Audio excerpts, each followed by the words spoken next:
सुसमाचार इतना अच्छा है, The gospel is so good, इतना महिमा से भरा हुआ है, so filled with glory. इसीलिए कई लोग नहीं समझ सकते उसे। This is why many people don't understand it. And many people don't understand it.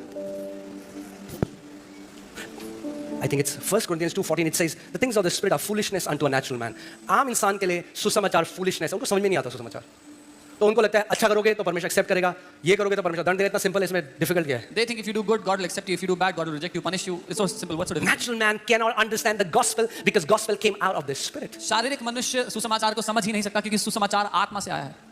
That's why Apostle Paul said in Galatians 1:11, this gospel I was not taught it by man, nor did somebody tell me. It came as a revelation by Jesus Christ. तभी पौलुस गलाती में लिखते हैं कि ये सुसमाचार मुझे किसी मनुष्य ने नहीं सिखाया, ना ही किसी मनुष्य से मिला, लेकिन प्रकाशन के द्वारा। This gospel is not according to man. ये मनुष्य के द्वारा बनाया गया सुसमाचार नहीं, ये आत्मा के द्वारा आया गया सुसमाचार है, और जो आत्मिक नहीं है उनकी बुद्धि में नहीं घुसेगा ये सुसमाचार। This gospel has come from the spirit, and those who are carnal, they will not understand this gospel at all.